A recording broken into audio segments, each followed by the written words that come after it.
கண்டிப்பாக சொல்கிறேன், நீங்கள் 30 தாட்டி லாஸ் பண்ணதுக்கப்புறம் ஒரு தாட்டி நீங்கள் ப்ராஃபிட் பண்ணுவீங்க. நீ ரிஸ்க் மேனேஜ்மெண்ட்டை ஃபாலோ பண்ணி கேபிட்டலை 0 ஆக்கிட்டேன்னா அந்த கேபிட்டல் நானே தரேயா. ட்ரேடிங்கை முழுமையாக கற்றுக்கிறதுக்கு டைம் எடுக்கும். என் கூட ட்ராவல் பண்ணுறவங்கள ஒவ்வொருத்தவங்களையும் நான் ப்ராஃபிட் பண்ண வச்சுட்டேன்னா, நீங்கள் எவ்வளோ வேணாலும் டவுட் கேளுங்க, கேட்டுக்கிட்டே இருங்க, உங்களுக்கு சொல்லிக்கிட்டே இருப்பாங்க. உங்களுக்கு சொல்லி கொடுக்கல அப்படின்னா என்னுடைய support@tejinius.com ஒரு மெயில் போடுங்க, நான் அவங்கள கேட்குறேன். அவங்க ப்ராஃபிட் பண்ணுறதுக்கு 6 மாதம் 14% ரிட்டர்ன்ஸ் எடுத்துருக்கேன். எனக்கு இந்த மாதத்தோட டார்கெட் ஓவர். $14,000 ப்ராஃபிட் பண்ணிட்டாரு அப்படின்னு கேட்டால் அதுக்கான கேபிட்டல் வேறு.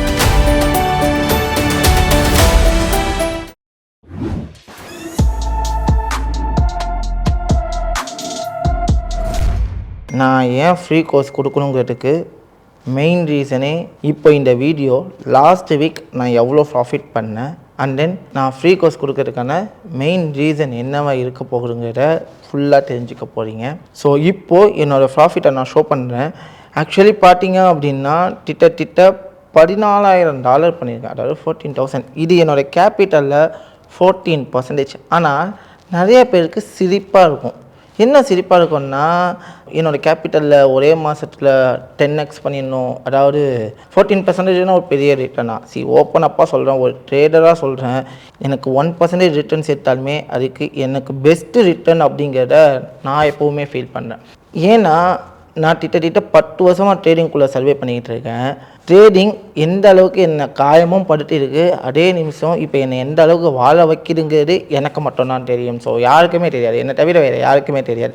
ஏன்னா அந்த அளவுக்கு அடி வாங்கிட்டு வந்துருக்கேன். நான் $50 $1,000 மாட்டியிருக்கேன். ஏன் $50 $10,000 மாட்டியிருக்கேன். பட் அது எல்லாம் ப்ராப்பரான ட்ரேடிங்கா அப்படின்னு கேட்டிங்கன்னா சத்தியம் பண்ணி சொல்கிறேன், அது எல்லாம் கேம்பிளர்ஸ் மட்டும்தான் பண்ணுவாங்க. ஒரு ப்ராப்பரான ட்ரேடர் கிடையாது, ஒரு ப்ராப்பரான பிஸ்னஸ் எத்திக்ஸ் கிடையாது. இதை எத்தனை பேர்கிட்ட சொன்னாலும் நான் நம்ப மாட்டேன். அதுதான் உண்மையே. ஏன்னா நான் எவ்வளோ பேர்கிட்ட சொன்னாலுமே சரி, இப்போது என் கட்ஸாக நான் அடித்து சொன்னேன். என்ன அடித்து சொன்னேன் அப்படின்னா, என் ஸ்ட்ராட்டஜியை நான் யூஸ் பண்ணி என்னுடைய ரிஸ்க் மேனேஜ்மெண்ட் ரூலை யூஸ் பண்ணி உன்னோட கேபிட்டல் 0 ஆகிட்டா அந்த கேபிட்டலை நானே ரீஃபண்ட் பண்ணுறேன், வேறு யாராச்சும் சொல்ல முடியுமா? ஏன்னா ரிஸ்க் மேனேஜ்மெண்ட் ரூலை ஸ்ட்ரிக்டாக ஃபாலோ பண்ணால் மட்டும்தான் உங்களால் ட்ரேடிங்கில் ஜெயிக்கவே முடியும். அதை எத்தனை தாட்டி சொன்னாலும் சரி கண்டுக்கிறதே கிடையாது. ஃபார் எக்ஸாம்பிள், நான் 1 வருஷம் ட்ரேட் பண்ணுறேன் அப்படின்னா எப்போவுமே சரி லாங் டேர்ம் ப்ராஃபிட் கெயினை நீங்கள் யோசிங்க. வருஷத்துக்கு ஒரு 70 to 80% ரிட்டர்ன்ஸ் கிடைச்சா போதும்னு யோசிங்க. அதை தான் நான் சொல்லுவேன். இப்போ நீங்கள் 1 லட்ச ரூபா முதலீடு போடுறீங்க ஒரு பிஸ்னஸில் அப்படின்னா அதை 1 வருஷத்தில் 2 லட்சமாக மாற்றணும்னு யோசிங்க. அதை விட்டுட்டு நான் 1 லட்ச ரூபா போடுறேன்னா ஒரே மாதத்தில் 10 லட்ச ரூபா ஆக்கிடணும், அந்த மைண்ட் செட் தான் இங்கே நிறைய பேர்கிட்ட இருக்குது. நான் எத்தனை டைம் சொன்னாலும் அந்த மைண்ட் செட் இங்கே நிறைய பேருக்கு போக மாட்டேங்குது. அது ஹியூமனோட மைண்ட் செட்டாகவே ஆயிடுச்சா. ஏன்னா மேனிப்புலேஷனுங்க. இப்போ ஃபார் எக்ஸாம்பிள் என்னோடய ப்ராஃபிட்டை நான் காமிச்சேன்ல, இப்போ என் ப்ராஃபிட்டில் நான் லாஸ் ஆகி தான் ப்ராஃபிட் பண்ணேன். எனக்கு என்ட்ரி டெகர் ஆச்சு, காஸ்ட் டு காஸ்ட் அடிச்சிச்சு. நான் என்னோட ஃபுல் ஸ்டேட்மெண்ட்டை காமிப்பேன். போன வீக் என்னோடய ஸ்டேட்மெண்ட்டை நான் ஃபுல்லாகவே காமிக்கிறேன். என்னோட போன வீக் ஸ்டேட்மெண்ட்டில் பார்க்கும்போது எல்லாமே லாஸு ப்ராஃபிட் எல்லாத்தையும் சேர்த்து நான் $14,000 ப்ராஃபிட்டில் இருக்கேன். நல்லா புரிஞ்சுக்க வேண்டிய ஒரு விஷயம் என்ன அப்படின்னா, ஸ்கில் இருந்துச்சு அப்படின்னா கண்டிப்பாக 100% சக்ஸஸ்ன்னு யாராலையும் சொல்ல முடியாது. $50 நான் $1,000 மாட்டேன்னா கேம்பிளர் தான் அந்த மாதிரி மாட்டுவாங்க. ஸோ ஒரு மார்க்கெட்டில் ட்ரேடர் அப்படின்னா லாஸும் வரும் ப்ராஃபிட்டும் வரும். எனக்கு லாஸையும் ஈக்குவல் பண்ண தெரிஞ்சுக்கணும், அதே மாதிரி ப்ராஃபிட்டையும் ஈக்குவல் பண்ண தெரிஞ்சுக்கணும். அதுதான் இங்கே ஒரு ட்ரேடராக இருக்க முடியும். இல்லை நான் வெறும் ப்ராஃபிட்டை மட்டும்தான் மைண்ட் செட் பண்ணி வரேன். ஏன்னா எல்லா மக்களோட மைண்ட் செட்டுமே இந்த மாதிரி தான் இருக்குது. ஏன் ப்ராப்பரான ரிஸ்க் மேனேஜ்மெண்ட் ரூலை பேஸ் பண்ணுங்கள், எல்லாமே பண்ணுங்கள், நிதானமாக ட்ரேட் பண்ணுங்கள். நான் எத்தனை டைமும் சொல்லிட்டேன், நிதானமாக ட்ரேட் பண்ணுங்கள் அப்படின்ட்டு. ஆனால் யாரும் கார்டு கொடுத்து கூட வாங்குறது இல்லை. ஃப்ராங்காக சொன்னால் அதுதான் உண்மை. கார்டை கொடுத்து வாங்குங்க, ஒரு ப்ராப்பரான எத்திக்ஸை ஃபாலோ பண்ணுங்கள். எத்தனை டைமும் சொல்லிட்டேன், ஓகேவா? அதே மாதிரி சின்ன கேபிட்டலை வச்சு பெரிய கேபிட்டலை ஆகணும் அப்படின்னா நீங்கள் அதுக்கு அந்த கேபிட்டலை லாஸ் பண்ணவும் ரெடியாக இருக்கணும். இப்போ ஃபார் எக்ஸாம்பிள் $100 $1,000 நான் மாட்ட போகிறேன் அப்படின்னா $100 நான் இழக்கிறதுக்கு ரெடியாக இருக்கேண்ணா. கண்டிப்பாக சொல்கிறேன், நீங்கள் 30 தாட்டி லாஸ் பண்ணதுக்கப்புறம் ஒரு தாட்டி நீங்கள் ப்ராஃபிட் பண்ணுவீங்க. அதுக்கு நான் அவ்வளோ லாஸ் பண்ணி நான் ப்ராஃபிட் பண்ணுறதுக்கு நான் ப்ராப்பராக என்னோடய கேபிட்டலை சேஃபாக வச்சு ஒரே கேபிட்டலை வச்சு சேஃபாக நான் ட்ரேட் பண்ணிட்டு போனேன். எப்போவுமே சரி சின்னதாக வச்சு பெருசாக பண்ணணும்னு நினைக்காம ஒரு பிஸ்னஸ் பர்ஸ்பெக்டிவில் யோசிங்க. அப்படி நினச்சினாங்கன்னா இங்கே யாருமே இங்கே பிஸ்னஸே பண்ணியிருக்க முடியாது. ஒரு பிஸ்னஸ் மேனாக திங்க் பண்ணுங்கள். நான் ஒரு ரெக்வஸ்ட் வைக்கிறேன், எல்லாரும் பிஸ்னஸ் மேனாக திங்க் பண்ண வைங்க.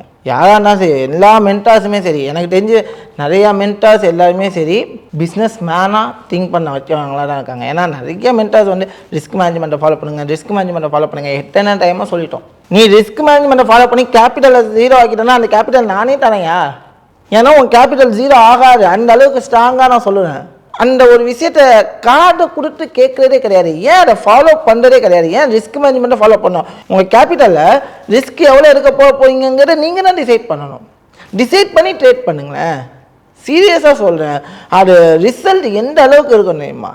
ஃபார் எக்ஸாம்பிள், நீங்கள் 6 ட்ரேட் லாஸே பண்ணாலும் 4 ட்ரேட் வின் பண்ணால் கூட ஒன்றால் ஒரு நல்ல ப்ராஃபிட்டில் இருக்க முடியுங்க. ரிஸ்க் மேனேஜ்மெண்ட்டை ஃபாலோ பண்ணிங்கன்னா ப்ராஃபிட் தாங்க நீங்கள் பார்ப்பீங்க. லாஸ் பார்க்கறத விட ப்ராஃபிட் பார்க்கறது அதிகமாக இருக்கும். நிதானமாக ட்ரேட் பண்ணுங்கள். டெய்லி 10 ட்ரேட் எடுக்கணும், 20 ட்ரேட் எடுக்கணும், 30 ட்ரேட் எடுக்கணும்னு ஏன் ஓடுறீங்க?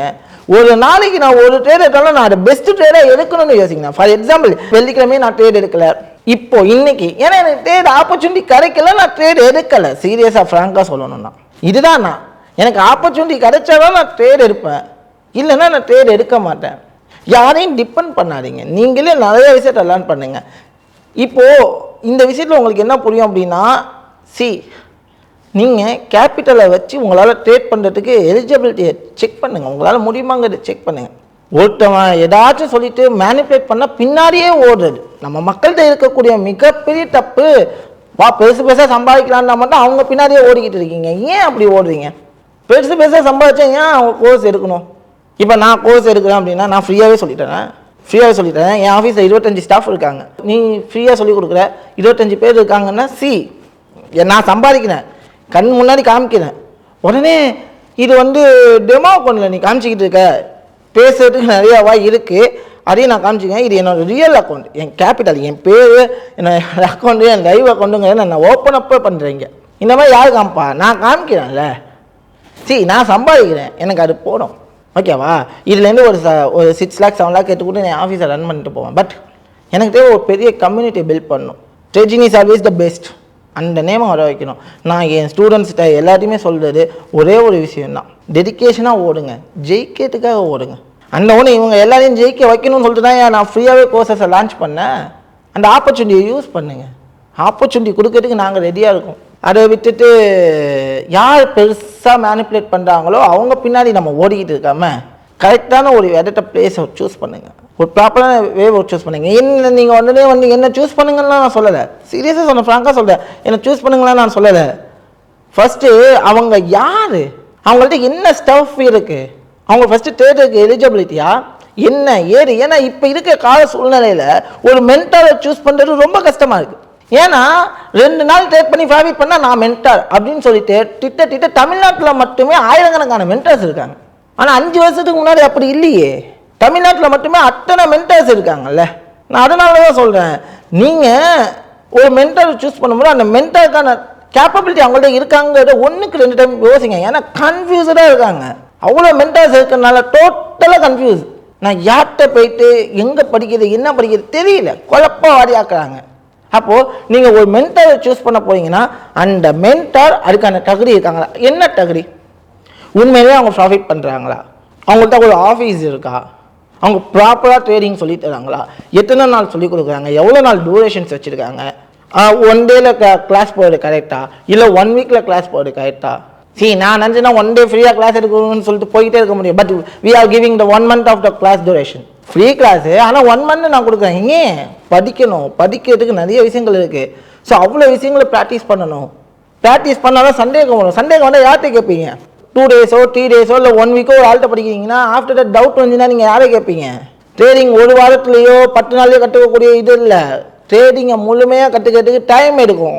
அந்த டைம் கொடுக்க ரெடியாக இருக்கணும். ஆனால் இங்கே யாருமே இல்லை. சார் எனக்கு 5 நாளில் கோர்ஸை முடிப்பீங்களா சார், இந்த கேள்வி தான் வந்துக்கிட்டு இருக்கே தவிர, சார் நான் ட்ரேடிங்கை கற்றுக்கணும், ப்ராப்பராக கற்றுக்கணும், அதுக்கான டைம் அதுக்கான வேல்யூ கொடுங்க, அதை கேட்க மாட்டாங்க. எனக்கு நீங்கள் லாங் டூரேஷன் எடுத்தாலும் இது என்கிட்ட 2 month டூரேஷனும் இருக்குது, என்கிட்ட 4 month டூரேஷனுமே இருந்துச்சு, நான் கொடுத்தேன். யாருமே சரி லாங் டைம் டூரேஷனில் கற்றுக்கிறதுக்கு ரெடியாக இல்லை. இப்போ இருக்க கால சூழ்நிலையில் ஆப்பர்ச்சுனிட்டியை கொடுக்கறதுக்கு அவ்வளோ விஷயம். ஏன்னா ட்ரேடிங் அப்படிங்கிறது ஒரு கலை. அந்த கலையை கற்றுக் கொடுத்தோன்னு வச்சுக்கோங்களேன். ஃபார் எக்ஸாம்பிள், நான் சம்பாதிக்க தான் போகிறேன். என்கிட்ட படிக்கக்கூடிய ஸ்டூடெண்ட்ஸ்னால சீரியஸாக சொல்கிறேன், ஃப்ராங்காக சொல்கிறேன், நான் சம்பாதிக்க தான் போகிறேன். போயிட்டுங்களா? ஆனால் நல்லா புரிஞ்சுக்கோங்க, ஆஃப்டர் 1 இயருக்கு அப்புறம் சம்பாதிக்கணும். எப்படின்னா, இவங்களை நான் ப்ராஃபிட் பண்ண வச்சுட்டேன் அப்படின்னா, என் கூட ட்ராவல் பண்ணுறவங்கள ஒவ்வொருத்தவங்களையும் நான் ப்ராஃபிட் பண்ண வச்சுட்டேன்னா, அவங்க ப்ராஃபிட் பண்ணாங்கன்னா என் கம்யூனிட்டியை விட்டு ஃபஸ்ட்டு போக மாட்டாங்க. ஏன் மூலமாக அவங்க ட்ரேட் பண்ணுவாங்க? ஏன் மூலமாக அவங்க ட்ரேட் பண்ணிட்டாங்க அப்படின்னா, அவங்களால ஒரு சின்ன சின்ன கமிஷன்ஸ் நான் ஏர்ன் பண்ணிக்கிட்டு இருக்கப்பேன். அவ்வளோதான், ஃப்ராங்காக போட்டு உடைக்கிறேன். பட் இது எல்லாராலையும் பண்ண முடியுமான்னு கேட்டால் ஃபஸ்ட்டு கேள்விக்குறி. பட் என்னால் பண்ண முடியும். ஏன்னா நான் சம்பாதிக்கிறேன். சம்பாதிச்சு தான் என் பிஸ்னஸை நான் ரன் பண்ணிகிட்டு இருக்கேன். என் தேஜினியஸ் ரன் ஆகுதுன்னா என்னால் ரன் ஆகுது. புரியுதுங்களா? பட் இந்த ஆப்பர்ச்சுனிட்டியை யூஸ் பண்ண போகிறது யார்? நீங்களா? நீங்கள் யூஸ் பண்ணணும். என்ன ஸ்டெப்ஸை ஃபாலோ பண்ணணும்? அதுக்கு நான் எதுக்கு ரெடியாக இருக்கணும்னா, ஜெயிக்கணுங்கிற வெறி உங்ககிட்ட இருக்கணும். ஜெயிக்கணும்னு இருந்துச்சுன்னா என்னை தேடி வாங்க. நான் ₹1 கூட உங்ககிட்ட சார்ஜ் பண்ண மாட்டேன். கேபிட்டல் மட்டும் உங்ககிட்ட இருக்கணும். ₹1 கூட உங்ககிட்ட சார்ஜ் பண்ண மாட்டேன். ட்ரேட் பண்ண ப்ராப்பரான கேபிட்டல் இருக்குன்னா நீங்கள் வாங்க. உங்களுக்கு நான் சொல்லிடுறேன். உங்கள் கூடவே இருந்து மென்டார்ஸ் கைட் பண்ணுவாங்க. நீங்கள் எவ்வளோ வேணாலும் டவுட் கேளுங்க, கேட்டுக்கிட்டே இருங்க. உங்களுக்கு சொல்லிக்கிட்டே இருப்பாங்க. உங்களுக்கு சொல்லி கொடுக்கல அப்படின்னா என்னுடைய support@tejinis.com ஒரு மெயில் போடுங்க. நான் உங்களை கேட்குறேன். இல்லையா, என் ஆஃபீஸுக்கு வாங்க. என் ஆஃபீஸில் நான் இருப்பேன். என்கிட்ட கம்ப்ளைண்ட் பண்ணுங்க, என் மென்டார் சொல்லி கொடுக்கல, நீங்கள் சொன்னீங்க ப்ரோ நான் வந்தோம்னு சொல்லுங்கள். தாராளமாக வாங்க, நேராக வாங்க, நேராக கேளுங்க. அவ்வளோ விஷயங்கள். ஏன்னா எங்ககிட்ட ஃப்ரீயாக எஜுகேஷன் கொடுக்குறோம். அவ்வளோ ஸ்டூடெண்ட்ஸ் படிச்சுட்டு போகிறாங்க. ஏன்னா ஹாப்பி தான். எஜுகேஷன் எப்படி கொடுக்கணுங்கிற முயற்சியில் நான் வந்தனோ அந்த முயற்சியை இங்கே ஃபுல்ஃபில் பண்ணிக்கிட்டு இருக்கேன். எஜுகேஷனை தரேன். பட் இது லாங் டைம் ப்ராசஸ். என்னோடய ப்ராசஸ் லாங் டைம். ஏன்னா கண்டிப்பாக என்கிட்ட படிக்கிற ஸ்டூடெண்ட்ஸ் எல்லாமே ஒரே மாதத்தை ப்ராஃபிட் பண்ணுவாங்கன்ட்ட சத்தியமாக மாட்டாங்க. 2 மாதமாக இல்லை, அவங்க ப்ராஃபிட் பண்ணுறதுக்கு 6 மாதம் ஆகும். ஏன்னா அந்த அளவுக்கு ட்ரேடிங் அவங்க நிறைய லேர்ன் பண்ணணும். அந்த அளவுக்கு நிறைய விஷயங்களை நாங்கள் கொடுக்குறோம். ஸோ இந்த மாதிரி ஒரு கம்யூனிட்டியை பில்ட் பண்ணி ஒரு ஸ்ட்ராங்கான கம்யூனிட்டியை பில்ட் பண்ணுறோம். நான் ஃப்ரீயாக ஆன்லைன் கிளாஸ் மட்டும் கொடுக்கல, என் ஆஃபீஸில் ஆஃப்லைன் கிளாஸஸ். என் ஆஃப்லைன் கிளாஸஸ் வந்து படிக்கிறவங்க நிறைய பேர் இருக்காங்க. ஆஃப்லைன் கிளாஸஸ் இருக்குது, ஃப்ரீயாகவே படிக்கலாம். நீங்கள் ஃபீஸாக ஒரு 40,000 50,000 யாரோ ஒரு ஆள்கிட்ட கொடுக்கறத விட உங்கள் கேபிட்டல் ரிஸ்க்காக யூஸ் பண்ணுங்களேன். உங்கள் கேபிட்டல் ரிஸ்க்காக யூட்டிலைஸ் பண்ணுங்கள். கேபிட்டல் ரிஸ்க்காக வச்சு அதில் ஜஸ்ட் 1% ரிஸ்க் எடுங்க பர் ட்ரேட். அதெல்லாம் நாங்கள் சொல்லுவோம், ஜஸ்ட் 1% ரிஸ்க் எடுங்க. 1% ரிஸ்க் எடுத்தீங்கன்னா ஓப்பனாக சொல்கிறேன் 100 ட்ரேட் எடுக்க முடியும். இதை 0.5 ரிஸ்க் எடுத்தாலும் எனக்கு ஹாப்பி தான். நீங்கள் 1% கூட இருக்கணும், 0.5 எடுங்க. 0.5 எடுத்தீங்கன்னா 200 ட்ரேட் எடுக்கிறதுக்கான ஆப்பர்ச்சுனிட்டி. என் ஸ்டூடெண்ட்ஸ் 10 ட்ரேட் எடுக்காங்கன்னா கண்டிப்பாக 5 ட்ரேட் சக்ஸஸ் ஆவாங்க. என் ஸ்டூடெண்ட்ஸ் 10 ட்ரேட் எடுத்தாங்கன்னா கண்டிப்பாக 5 ட்ரேட் சக்ஸஸ் ஆவாங்க. அப்போவே அவங்களால 5% ப்ராஃபிட் பண்ண முடியும். நான் ஸ்ட்ராங்காக பிலீவ் பண்ணேன்.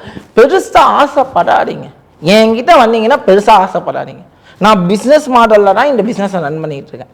ட்ரேடிங் பிஸ்னஸ் நான் இப்படி பண்ணேன் பாருங்கள். ஒரு வீக்குக்கு 14% ரிட்டர்ன்ஸ் எடுத்துருக்கேன். எனக்கு இந்த மாதத்தோட டார்கெட் ஓவர். எனக்கு தேவை 10%. எனக்கு ஓவர். இந்த 4% இருக்குது தெரியுமா, இந்த 4%லேருந்து நான் ரிஸ்க் எடுப்பேன். இதுக்கப்புறம் நான் எடுக்க போகிற அமௌண்ட்ல இந்த 4% ரிஸ்க் எடுப்பேன்.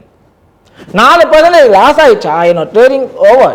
எனக்கு தேவை இந்த அமௌண்ட், எனக்கு இது போடும். ஏன்னா என்னை நம்பி இன்வெஸ்டர்ஸ் இருக்காங்க, அவங்களுக்கு நான் ப்ராஃபிட் பண்ணி கொடுத்துட்டு இருக்கேன். இன்னும் உங்களோட காப்பி ட்ரேடிங் கிளைண்ட்ஸுக்கு அவங்களுக்கு எங்கள் டீம் ப்ராஃபிட் பண்ணிக்கிட்டு இருக்காங்க.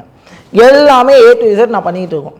எந்த ஒரு அகாடமிக்கு நீங்கள் போனாலும், ஒரு அகாடமியை நீங்கள் சூஸ் பண்ண போகிறீங்கன்னா ஃபர்ஸ்ட் திங் ஒரு விஷயம் பாருங்க, அந்த அகாடமியில் என்னென்ன சர்வீசஸ் கொடுக்காங்க. வெறும் அகாடமி சர்வீசஸ் கொடுத்தாங்கன்னா அவங்க ட்ரைனிங்கில் பணம் சம்பாதிக்க வந்திருக்காங்கன்னு அர்த்தம். ஆனால் நான் என்ன பண்ணுறோம் அப்படின்னா, அகாடமிக் கொடுக்குறேன், போர்ட்ஃபோலியோ மேனேஜ்மெண்ட் பண்ணுறோம்.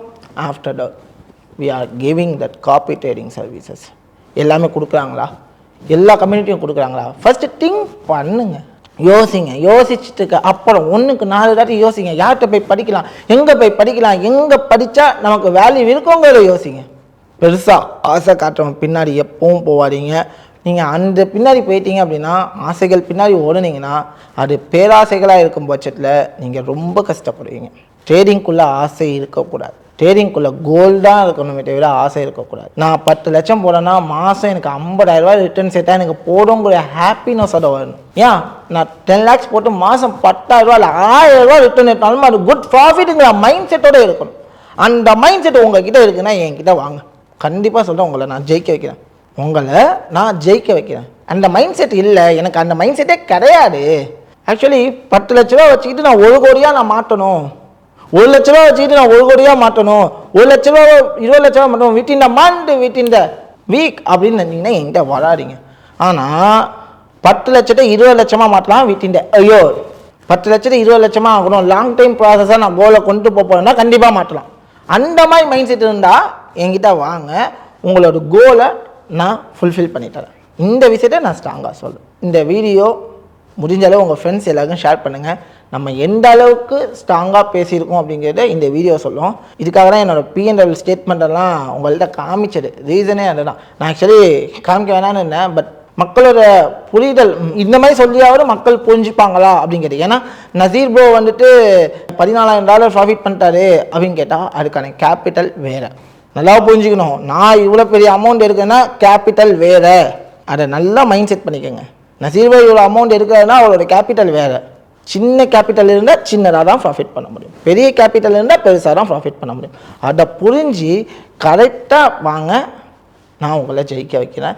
புரிதல் தான் வேணும். நான் பேராசை பண்ணணும்னு சொல்லிட்டு இந்த விஷயத்தை காமிக்கலை, ஓகேவா? உங்களுக்கு புரிதல் வேணுமேங்கிறதுனால தான் காமிச்சேன்.